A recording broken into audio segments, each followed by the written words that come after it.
The only intelligent response to the ongoing gift of life is gratitude. For all that has been, a better human says, thank you. For all that is to come, a better human says, yes. Faster than a speeding bullet. I ran until my muscles burned and my veins pumped battery acid. More powerful than a locomotive. An idea is like a virus. Resilient. Highly contagious. Able to leap tall buildings in a single bound.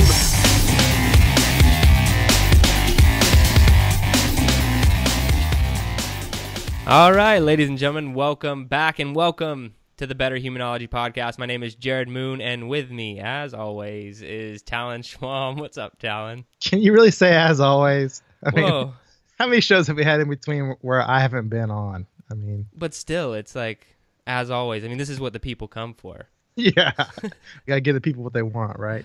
Yeah, these are the real Better Humanology episodes, right? No, I wouldn't say that to our guests. So it has been, they're the most fun for me. I like talking to you more than anyone else. Hey. I will admit that.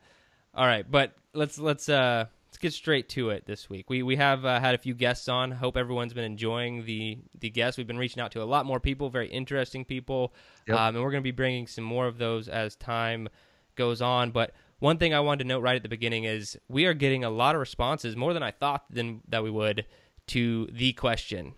Best advice for becoming a better human being. So you can actually answer that question right now if you go to betterhumanology.com. So go to betterhumanology.com. You're going to be taken to a form where you can enter your name, your email, and you can answer that question. We don't do jack crap with your email other than store it where we can contact you if we want to read your answer on the show. And that's our plan long term, is to read a lot of those answers on the show. And a lot of you already have, and I really appreciate that. So anyone else who wants to jump on, I keep saying it over and over, it's time for you to step up to the plate. If you've been listening to this podcast for a long time, it's time for you to step up and you tell us. And the answers I've seen so far have just been incredible. And I can't wait to start reading some of those as we go. But we're going to wait till we get some more. So go do that. Also, one more housekeeping note. If you're enjoying the show, I've seen a few more roll in lately. I'm very appreciative, very grateful. If you've been enjoying the show, go ahead and head over to iTunes. Leave us a 5-star review and a positive comment. Helps the show out and just makes us feel good inside. Makes me feel good inside. Really Yeah. makes the shows better because we're happy when we're doing them. Yeah, and for everyone who has left a review lately, I really appreciate that. It really, really actually does help the show out. iTunes will recommend us to more people, and we will get a further reach in the better humanness. But that's all I have for announcements. Let's get into some challenges. Do you want to go first this week, or do you want me to go first this week? Yeah, I'll go first this week. All right. People have missed out on my challenges for a little while now, so I got to have something. Yeah.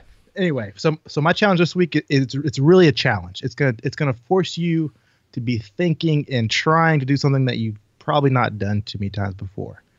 So what I want you guys to do is to really push yourself to have 3 full conversations. So like from the, hey, how's it going, small talk stuff, all the way through until the end of whatever you end up talking about with that person is, all the way through with your only responses being questions. So if they're talking to you about whatever subject and you have something that you want to share with them, like a past experience or whatever, that's not what this conversation is for anymore. This conversation is for turning it back onto them so you continuously learn. So no more for these 3 conversations are we going to think about our responses. This is just kind of retraining our brain to remember that how important it is to listen to what other people are saying. So you can answer their question if they ask you one, but then you have to find as fast as possible a way to start asking them questions again? Is that If they ask you a flat out question, yes, but you need to finish up your response with the question. So there is no like, hey, yeah, I had apples today for a snack. Without saying like, well, what did you have? Or, do you think apples are a healthy snack? Or whatever you're going to say afterwards. If they ask you a flat out question, yeah, I'm not saying shut down the conversation and say, hey, I'm trying to do this stupid challenge for this podcast guy. I can't talk to you, right? No, and I'm not saying ruin the conversation. I'm saying, think about how you can keep the other person talking, how you keep the other person explaining, elaborating, and just talking about what they think is important at the time, to what they want to tell you at the time. And what Talon's not telling you is that like he's an expert at this. So like Emily brought this up to me recently. I forgot it's a quote, but she said it to me. It was something along the lines of people don't remember what you said. They remembered how you made them feel. Right. That's what she said to me. Yeah, we've both been talking about that recently and thinking about it, and it's so true. And I know, just being your friend for such a long time, you always do ask a lot of questions, but like in a good way, and it does make you feel good to have like someone interested or curious, So I think that's a really powerful challenge, and I think whoever you do this to, especially if it's a new person, you'd probably be setting up a relationship from a really good standpoint at the very beginning, because you've been asking these questions, you're curious, and you're going to make them feel an amazing way. Absolutely. That's cool, man. I like to dissect yours a little bit. I noticed that. I enjoy it. All right, so I'm going to jump in with mine. Mental toughness challenge this week. For this week, no maybes in your responses to anyone. Only yes or no responses. And this is going to be a little bit tougher depending on how many decisions you have to make on a weekly basis, either with your wife, your husband, your friends, whoever it is. If you're not a very decisive person, sometimes it can be easy to toe the line and give a maybe, but it's actually very freeing once you become a yes or no person. Like I've been trying to implement this more lately, and not like, maybe, or let me think about it. Let me think about it is also a maybe, unless it's like a big decision you actually need to think about. If it's something small, like what should we have for dinner? You're like, well, let me think about it. It's like, no. Like, make a decision, or do you want this for dinner? Give a yes or no. Like, just be very straightforward with it. What should we have for dinner? Yes. Yeah, try it. No. It'll work. It'll work. No, I hear what you're saying. Yeah. Yeah. All right. So no maybes. Don't let that word come out of your mouth at all this week. Not even once, or any form of maybe. And fitness challenge. We've done something like this before, but I'm going to kick it up a notch. So as many times as possible, what you're going to do, you're going to grab a barbell, and you're going to do push press. So pressing over your head, you can do as many reps as you can in 30 seconds. And then at the 30 seconds, whatever it beeps, you're going to hold the barbell over your head, and you're going to hold it there for 30 seconds. It's called hell rest. And then you're going to keep doing this. So 30 seconds of work, as many reps as possible, 30 seconds over the head, and then it just keeps going, 30 seconds, as many reps as possible, 30 seconds over the head. And you're going to do that for as many rounds as you possibly can until you can no longer hold the barbell over your head. And it sounds like that might be torture, but to be honest, most of you probably won't get more than 3 or 4 rounds into this before you're done. But some of you might push a lot further, and I'm interested to see how that goes. So let me know. It's a pretty brutal one, big shoulder burner there. I like it. All right, book recommendation this week is Rising Strong by Brené Brown. So this is the second Brené Brown book I have recommended on the podcast. I'll read the quick description of the book, and it goes, the physics of vulnerability is simple. If we are brave enough, often enough, we will fall. This is a book about what it takes to get back up and how owning our own stories of disappointment, failure, and heartbreak gives us the power to write a daring new ending. Struggle can be our greatest call to courage, and rising strong, our clearest path to deeper meaning, wisdom, and hope. So really, really solid book. I think I really enjoyed, Daring Greatly by Brené Brown.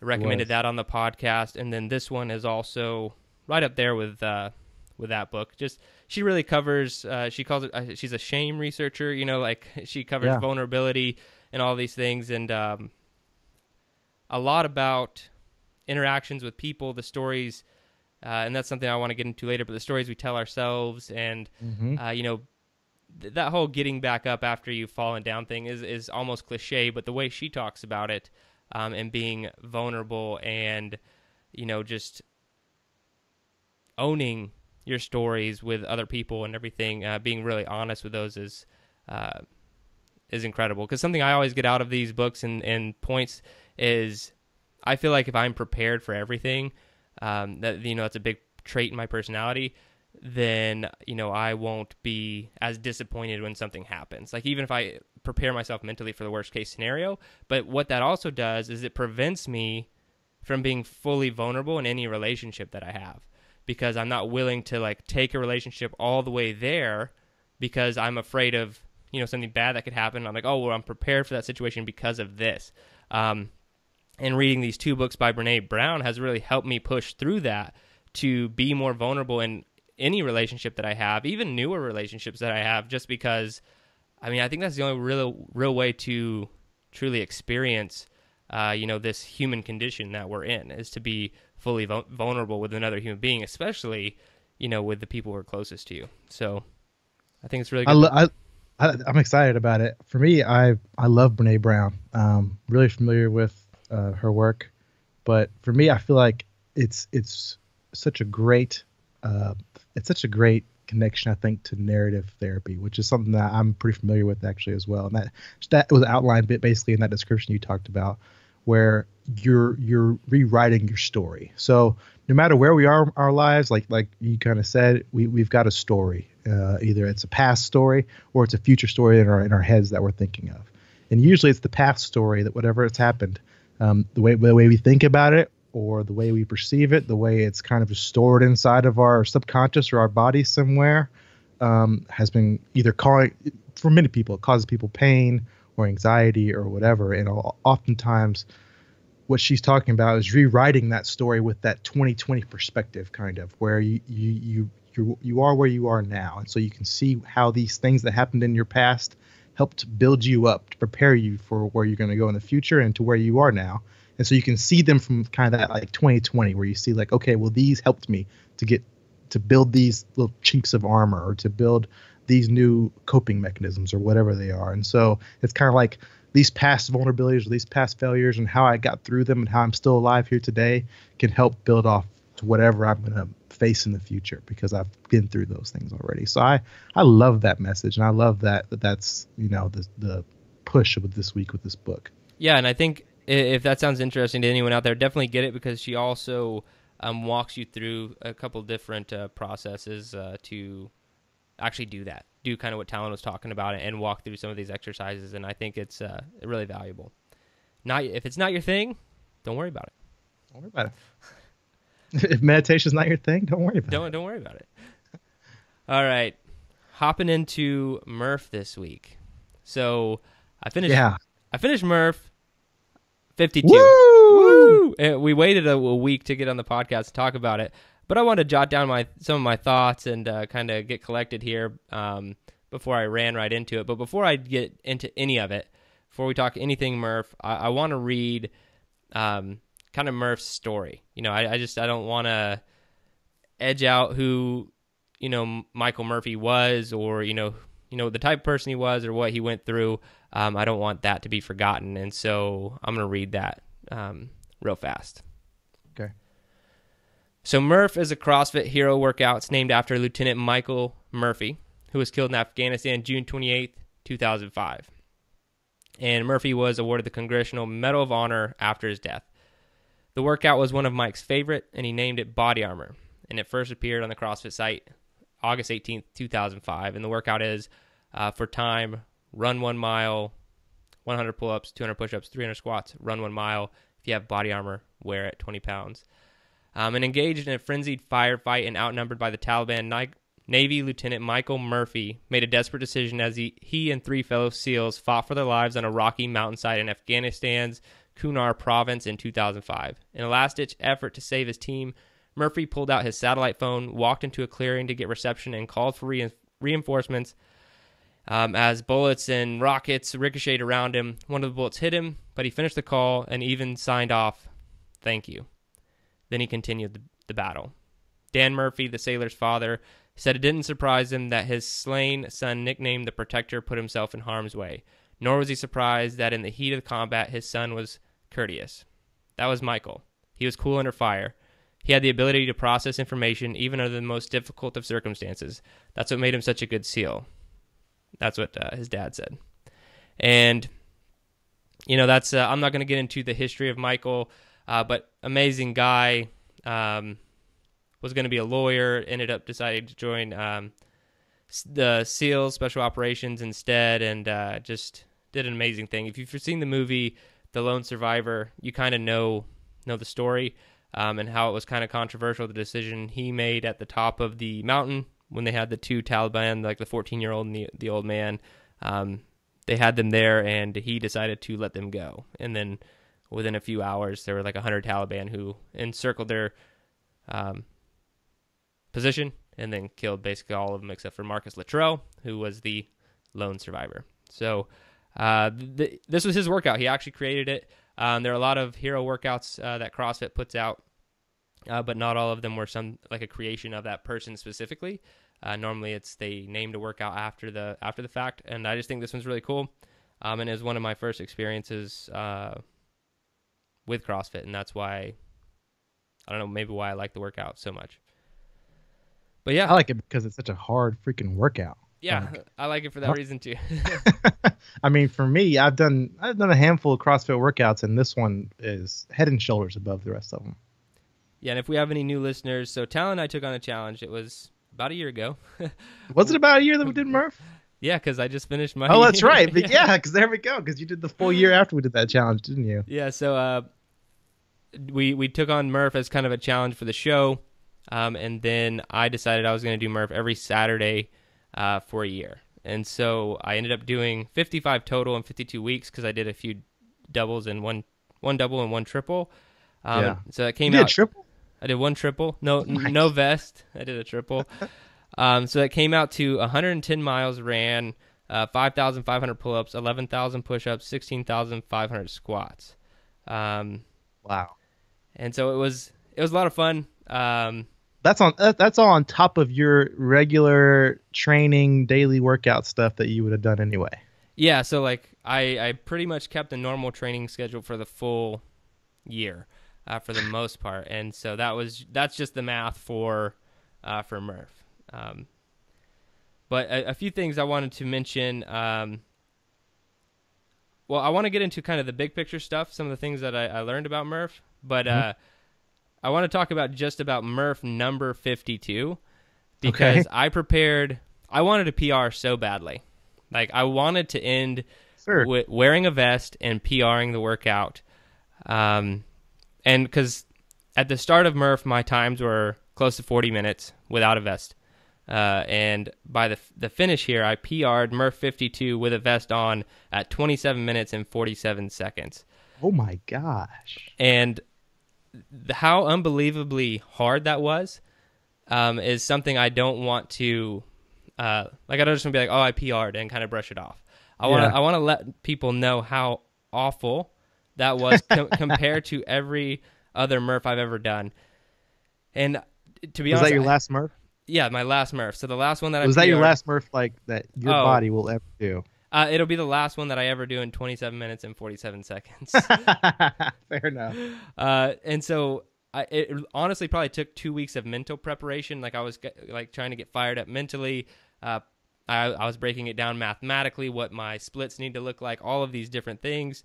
And I think I mentioned on the podcast, but my buddy who was there on the very first MURPH, he was training with me at the time, and then he went off for the reserves to do training with EOD, and that took like 8 or 9 months, and then he finally he came back, and he did the very last MURPH with me too. But I was just a few notes I have, three things that will always stick with me, and one is like I was basically throwing up on the last mile, dry heaving as I was running. You've seen that happen before. Yeah.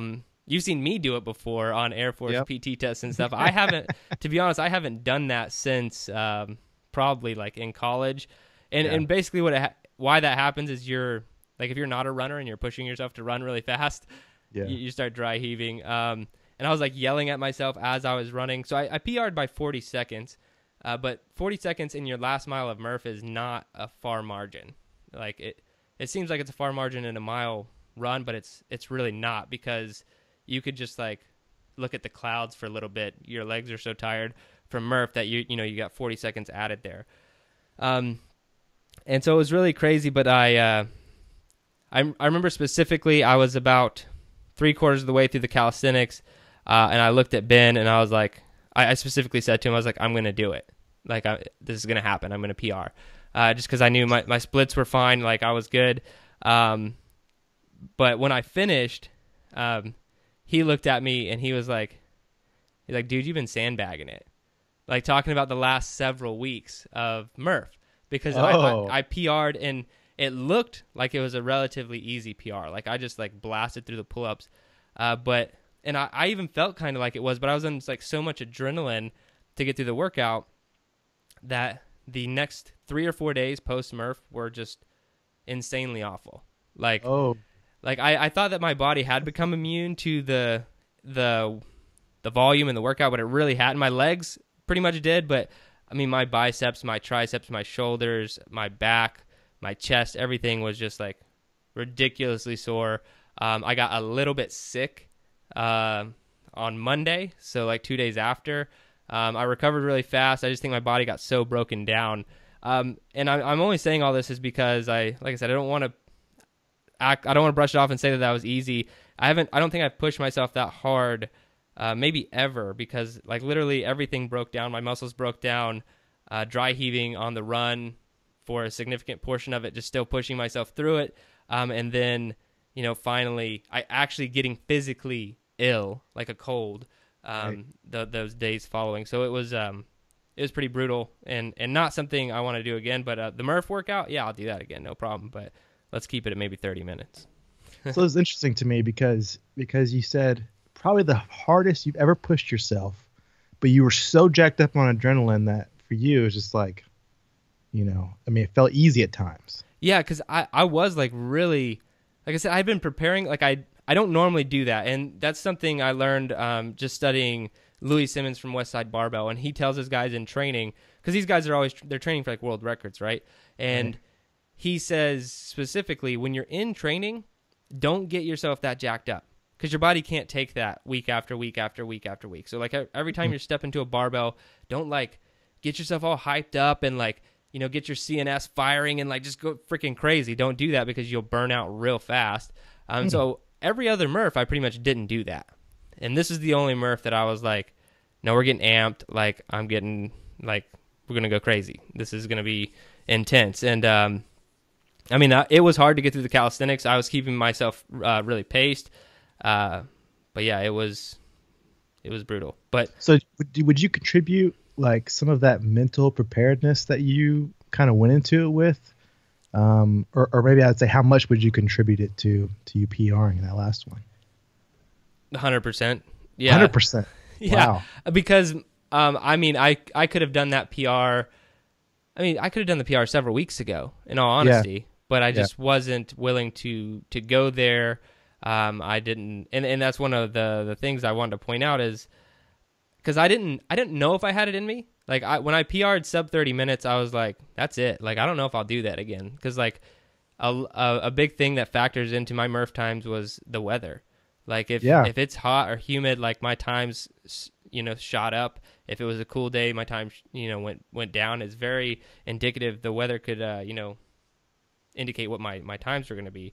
And the weather happened to be perfect on MURPH 52. But one of the things I wrote down as like a lesson learned is just complacency is insidious. And I think that that's true in life.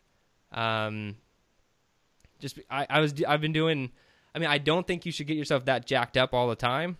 But when my buddy said to me when I finished the workout, you've been sandbagging it.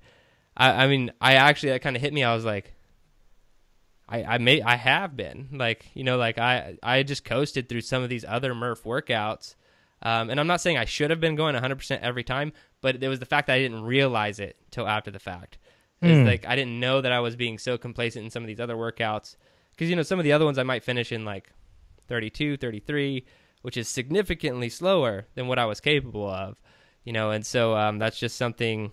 And I really think that let's zoom out from MURPH for a second. Complacency, I think that it really is insidious, because you just get familiar with your surroundings in life. Whatever you're doing, you're not being pushed. Your threshold's not being expanded. And I think, especially for anyone who's a garage gym athlete out there, like that's something you have to, if you're training by yourself, you have to really be thinking about all the time is like, am I actually pushing myself? Am I actually pushing the envelope here? And you need to be doing it every once in a while and benchmarking that process.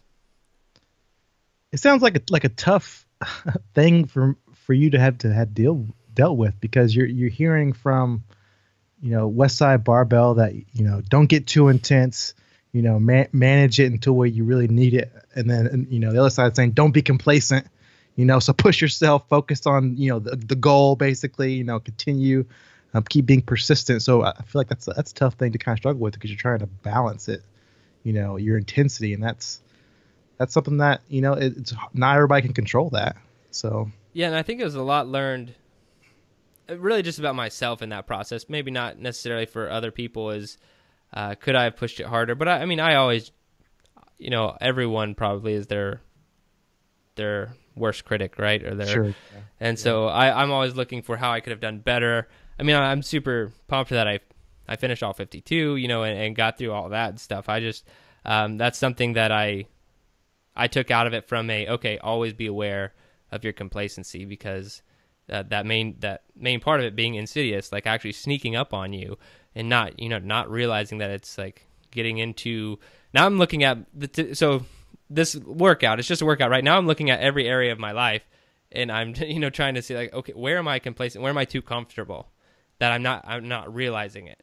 Am I not pushing it hard enough in my relationship with my wife? That's an easy place to get complacent. I'm with her every single day, or my Sure. kids, and so I obviously always have taken fitness to a different level of more about human nature. What I really feel like the mental toughness things that you battle with in an hour-long workout are very similar to things that you battle with in life. And so, that's kind of where that's leading me right now. Yeah, I think your challenge this week is perfect because it helps us not be complacent, right? If we usually had been like, hey, can I have a juice box? Well, maybe, or I'll think about it. You can just mindlessly respond, maybe because tugging out a shirt or something like that. Now you're not allowed to say that. So it's like, okay, I have to be here in the moment. I have to give them a response, something that's, accurate. So it forces you to not be complacent. Just a little bit there. Being present is probably the real answer to that entire thing. Can I ask you a couple more questions on this whole MURPH year, or do you have any more things that you have? So lessons learned. Let me give 2 real quick ones. Because these are just real, just things I want to say. But one is, even intelligent opinions without experience can be stupid. And the only reason I bring that up is because after completing this, talking to strength and performance researchers, experienced coaches about what would happen, if it was stupid, if all these different things, you don't know shit until you've done something. and that just rang true 1,000%. And I throw that out there for everyone else. You can read yourself till you're blue in the face about health and fitness, but until you go test yourself specifically, you're not going to know anything. And then the other one is, I kind of wrote down that this is doing MURPH for a year. That's the real, just this whole process. That's the real secret to health and fitness that no one is really talking about, is if you want to be healthy, you want to be fitter, you want to get a 6-pack, whatever your goal is, you have to do something for a really long time and just grind it out and expect nothing in return, for a long time. It's very much like an investment. And you have to be in it for the long haul. Okay, what does my fitness look like in 5 years, 10 years? Because I think, hitting some of the benchmarks, and this will come out in an article I'm writing later, I think that I'm the fittest right now that I've ever been, ever. And that is not something that I was expected. Can I attribute it 100% to MURPH? Absolutely not. I've been doing other training, but there were times in my life previously where I was working out 2 and 3 times a day. And right now I work out once a day. And so MURPH had to play some part in that. And that's something, like I said, I'll be writing about it into 3 Fitness and next week or 2. But I think that's a topic I want to talk a little bit more on a little later in the show also.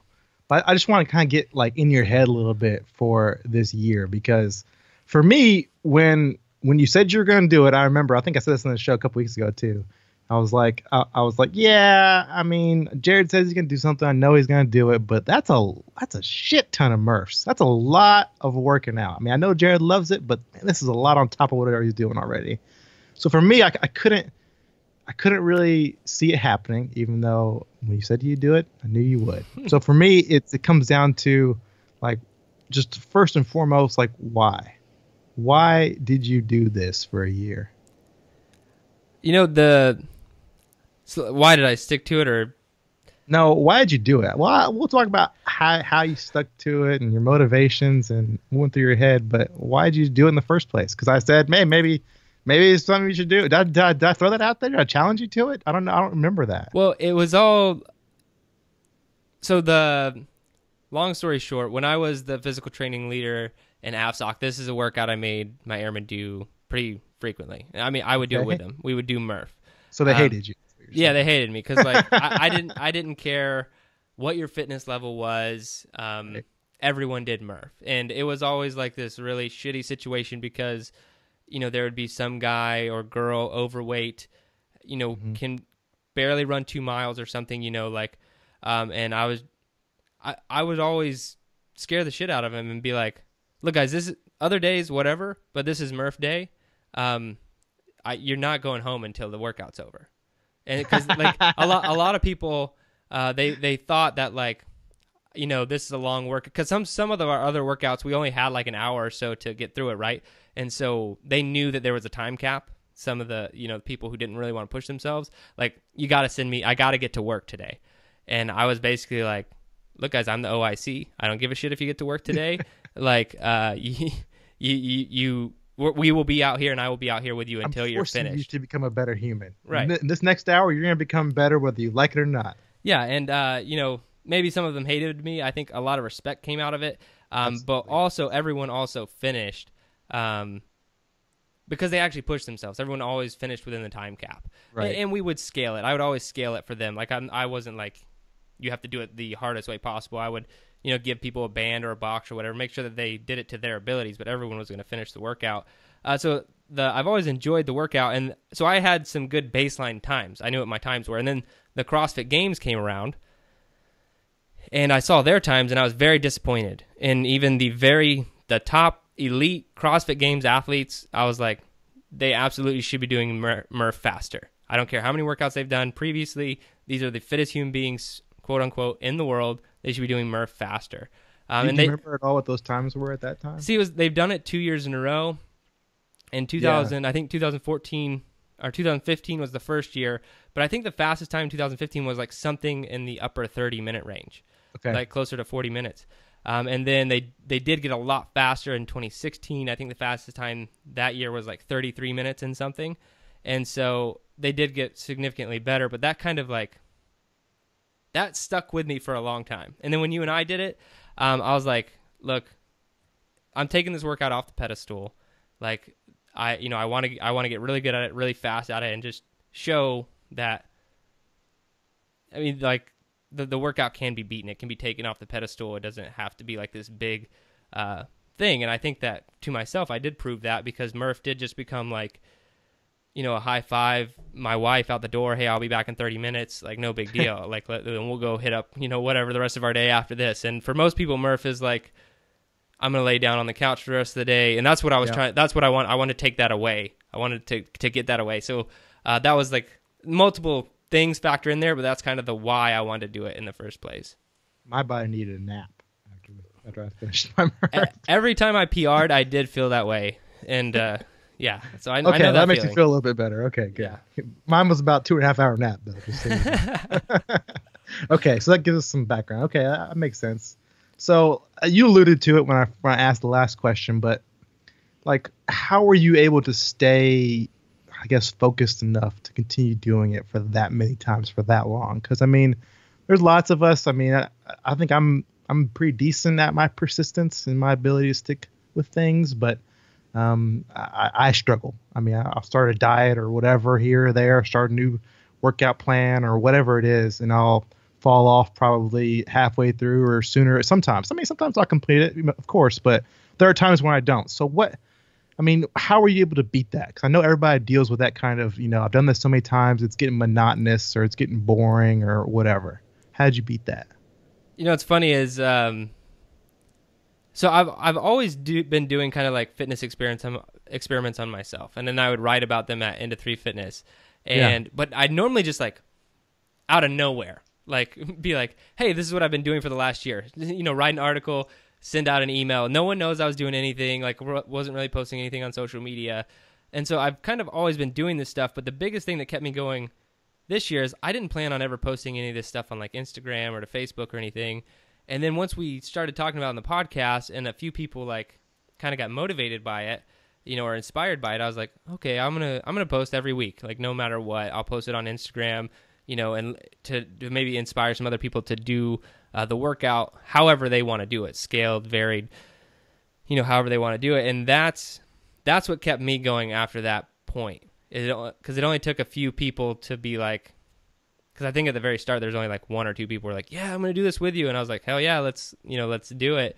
And the fact that I felt like it could inspire other people to push themselves, get outside of their comfort zone, that kept me pushing forward no matter what. So the short answer is this podcast really is like all the people who listen to this podcast, anyone who ever tagged me on Instagram or Twitter or wrote me an email, sent me a message telling me, hey, like, you know, keep it up. Like I'm doing it too, or I'm 20 in, I'm 6 in, or I'm going to pledge to do 5 total.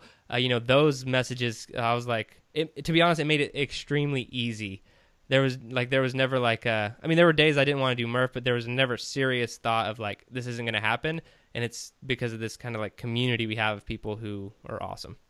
Yeah. So, wow, I didn't expect accountability from our fans to be part of the reason that pushed you through it. Neither did I. I know you're a really strong, mentally tough dude, so I figured it was all within, but that inspires me a little bit to know that the support helps even those that are able to complete things usually all on their own. Yeah. So I have, this is not like one of those philosophical ones, but I'm really interested. How many PRs did you have?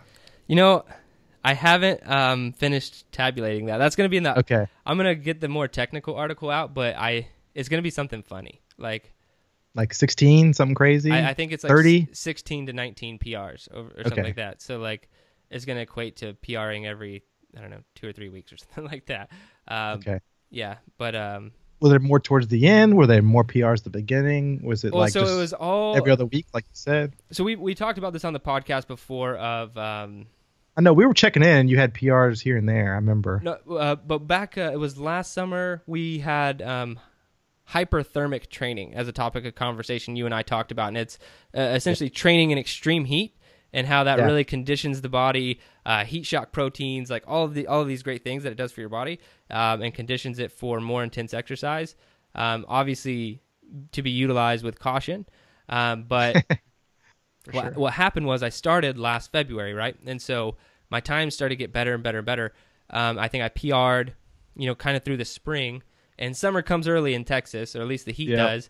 And so once the brutal heat came in Texas, like I turned my PR brain off. I was like, this is just not going to happen. But I knew the conditioning I was getting in that extreme heat because I'm working at it's 80 degrees 80% humidity and 105 degrees, and I'm still pushing through the workout. I feel like there were times where I'd run inside, and Emily had to put ice packs on me, and like I had chills and like thought something seriously bad was going to happen. Like that did happen in some of the in some of the MURPH workouts. In more than one. Yeah. And yeah, she's like, you're pushing yourself too hard. Like, anyway, like, so that happened. But I knew that, what working out in hotter temperatures, how that helped your body. And so I knew whenever the temperature started to cool in the fall, like it was just going to be, PR madness for a little bit. And so that happened, a bunch of PRs happened, and then boom, got really freaking cold.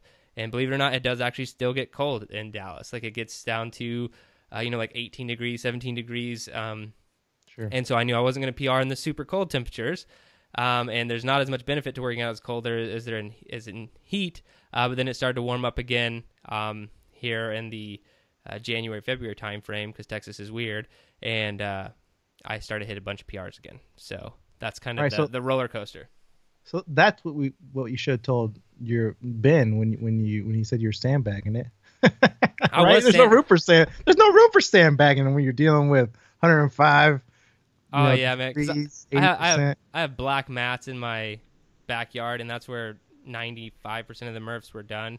Is in my backyard on those black mats, and it was just like the pull-up bar gets so hot it like melts your skin off. Like I'm sure it was just bad. So Yeah. All right. So you might have already answered this question. So I want to ask what the hardest part of it. And I didn't know that you were having times where you were just like in chills, having to run inside the house and get ice packs. So, I mean, what was like the lowest low, the hardest part, like the just like, oh, this sucks, or maybe I want to quit, or this is where I, really meet myself, or this is the end, and then you turn it around. Was there a moment like that? I didn't have like a mental breakdown. I mean, there were a lot of times where, probably at least like half a dozen, where I was like, I absolutely don't want to do MURPH today. Like I do not want to do MURPH today. Like we were doing something else with the family. Maybe I didn't plan well enough, and like I just didn't want to do it.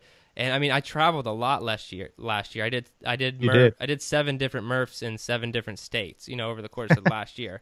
And wow. And so those were on family vacations and like, all these different things that we were doing. Holidays. Yeah. And so MURPH kind of like became part of the family in a sense of like, oh, we're doing all this fun stuff on vacation today, but not before I do MURPH. But I would try to wake up early to make sure I got it done. But I think the hardest time that I ever did it was, I have like short seasonal allergies. Okay. And what I mean by that is like, it's normally like, whenever allergy season kicks in, I have like really bad allergies for like a week and then they go away. And so I don't know what I'm allergic to, like probably some sort of pollen that's only around for a short amount of time or something like that. Right. And, I had like the absolute worst allergy attack on a Saturday. And like, it was really bad. Like I couldn't do anything. My eyes were like watering, snot running out of my nose. Like I'm talking about a really bad allergy attack.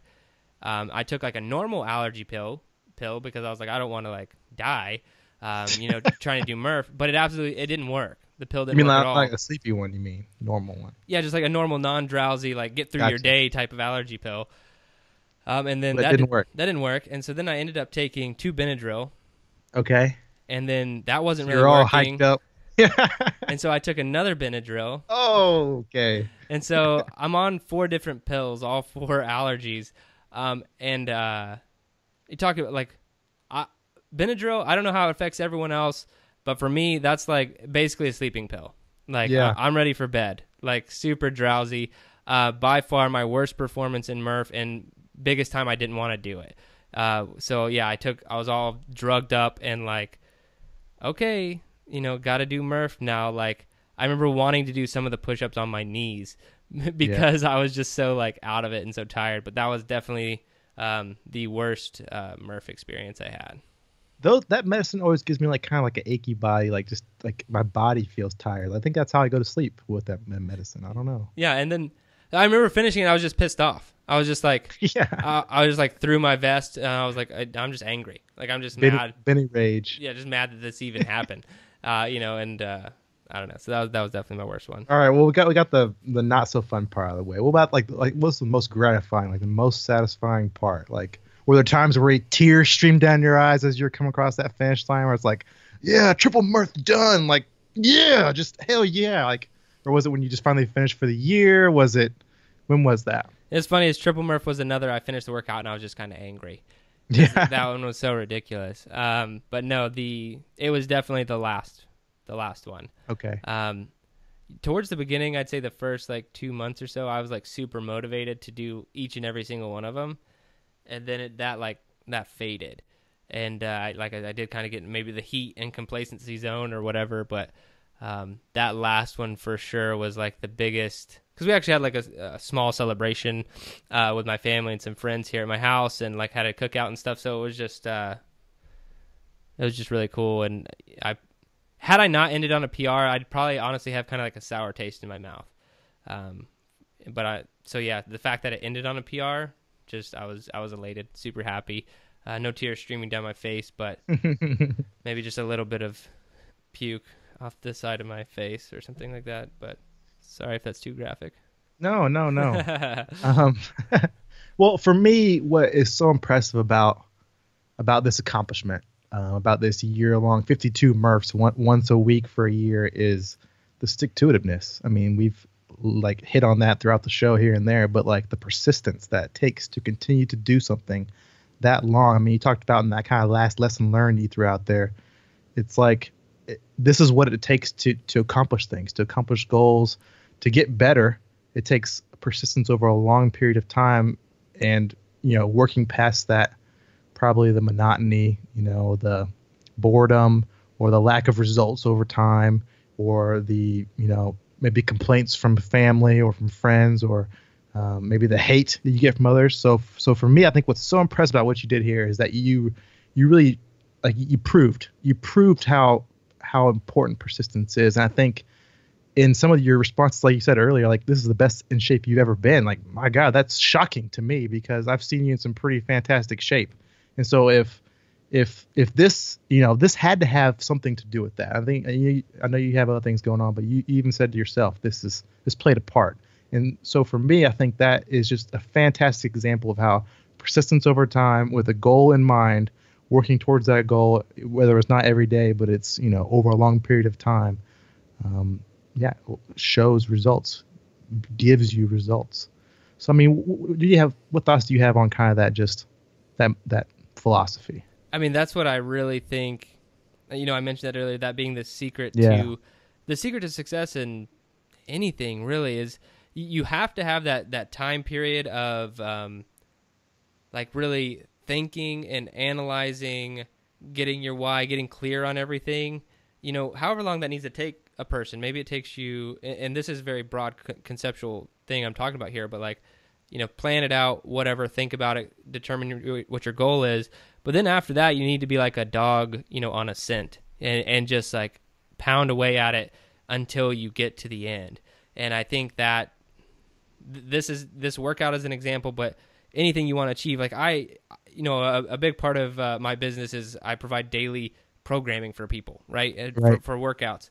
And my goal for someone else is really for them just to turn their brain off and trust the process of the bigger picture that I have planned for a human being over the course of a year. Some people get fed up with like, I got this many results in 4 weeks, or I didn't do this in 6-8 weeks, or whatever. But it's like, man, if you just saw the big picture, you could just concentrate on the big picture, stick with this for the long haul, you're going to see the most amazing results. And I think that's true in absolutely everything. I mean, something for me I think about is, if I had tried to do this, would I have gone 2 or 3 weeks in and decided, well, maybe there's a better workout than MURPH for me to be doing for a year. Maybe there's some, some other way for me to do this, or maybe I shouldn't do it once a week. Maybe I should be doing it twice. Maybe I should, whatever it is. I think sometimes that's something that I struggle with, that I need to remember. So lessons like today's, I think are perfect for even, for me to hear often, because I kind of retrained myself. I remember that, like, sticking to something, even if it's not going to be perfect, even if it's not going to be the absolute best decision, the absolute best direction, it's probably going to be a good one. It's probably going to make you better either way. And I thought that this would kind of come up, and so I kind of wrote down almost like a 3-step process for being able to implement something for the long haul. Oh, good. And I hope it can help someone else out. I know it helps me out. And I kind of mentioned it is, if you don't have that process, the thinking process first, then you're not going to stick to anything. So that whole analysis, thinking, asking your why, that's very important. And so here's how I kind of break it down to be able to implement something for the long haul. And it's first is get clear on exactly what it is that you want. And for me, it wasn't a certain MURPH time. I did kind of set goals of wanting to get below sub 30, but it was more mentally, I wanted to take this workout off of a pedestal, but get clear on that. The second thing is, what stories are you telling yourself? We've mentioned this in the podcast a few times tonight. What stories are you telling yourself that are not true? What story do you tell yourself that, and that's so hard, I think, to analyze, and maybe you have some insight on that, but we all tell ourselves why we can't do something, why this is going to get in the way, why that won't work. We come up with all these barriers and excuses, but if you really just kind of thought about it and thought about a way around it, there's either some compromise, or some way around it. What are the stories that you tell yourself? Really analyze that. If there's any obstacle in planning out what you want to achieve, and you're like, oh, I can't do it for this reason, or I can't be that successful for this reason, be like, oh wait, that's if you're telling yourself you can't, or you don't think you can get to a certain level, then you're obviously telling yourself a story that's been programmed in you either by your parents or yourself or something you've learned throughout your life. And then the last thing is just knowing your why, which is very different from getting clear on what you want. Your why is what's going to keep you pushing forward, and what you want is like obviously the outcome.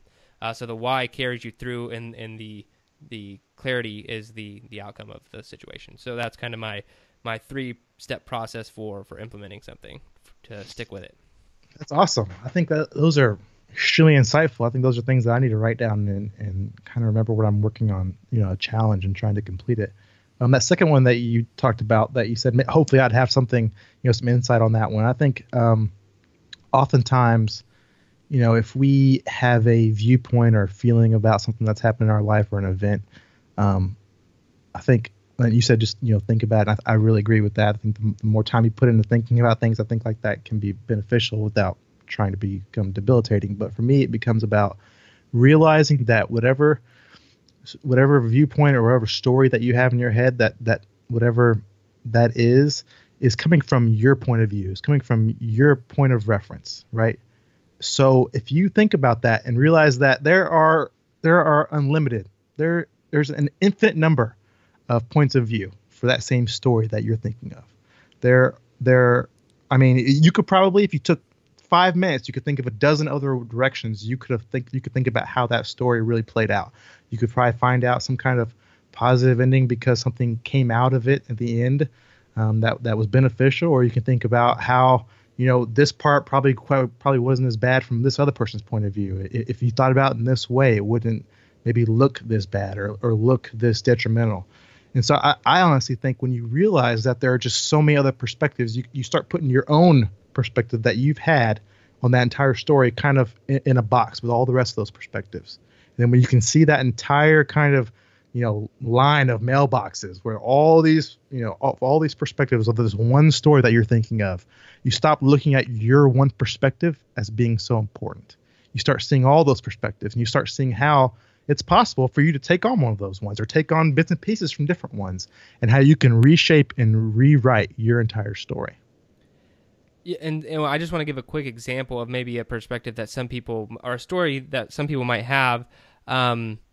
So, for instance, we've talked about me doing MURPH 52 times. Maybe that sounds crazy to some people. Maybe it doesn't sound that crazy to others. But if there's any part of you, anyone who listening to this, and you're thinking, if you put me specifically on any sort of pedestal, like, well, Jerred runs a fitness website, and he does this, that, and the other, so that Jerred can do that.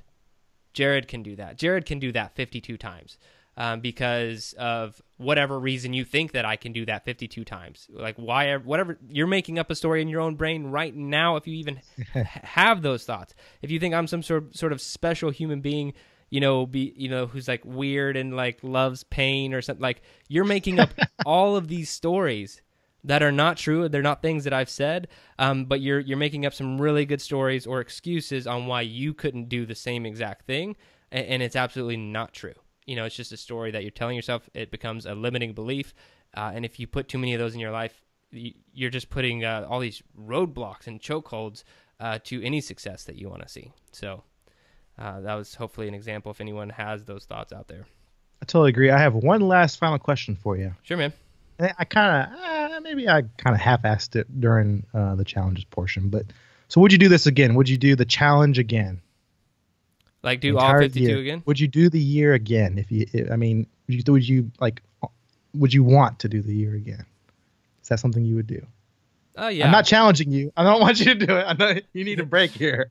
So No, don't take it that way. I totally would do it, and the only reason I'm finding that, and this is something I'll write about in the article I'm putting together, but the fact that I said I'm the fittest I've been, and I'm saying that from a number standpoint. I've been tracking metrics on my fitness for many years. Right.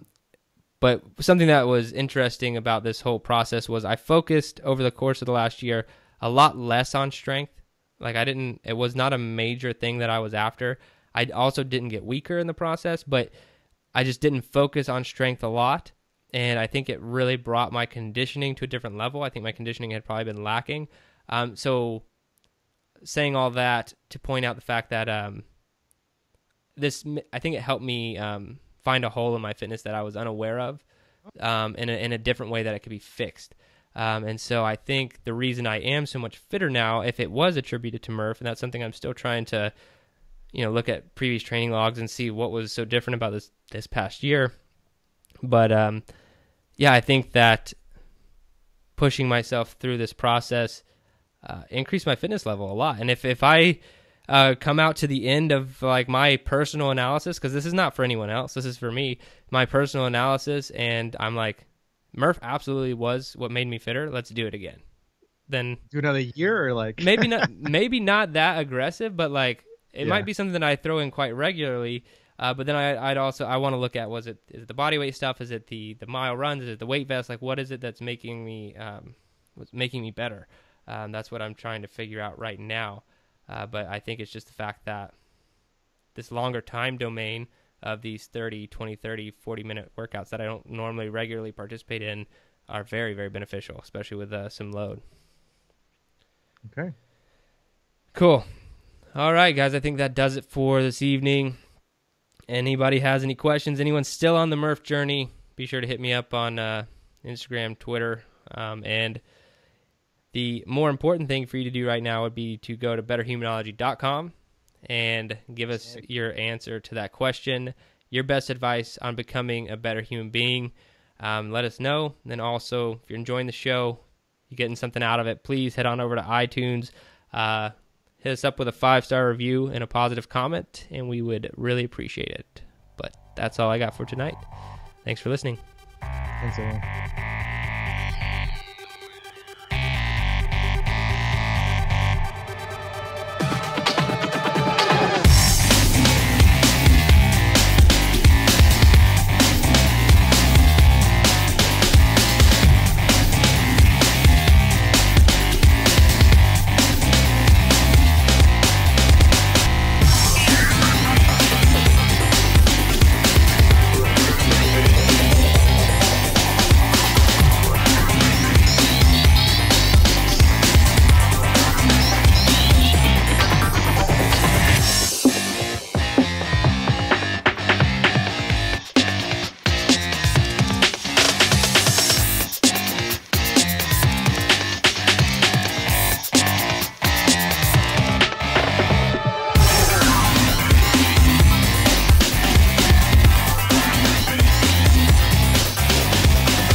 Your best.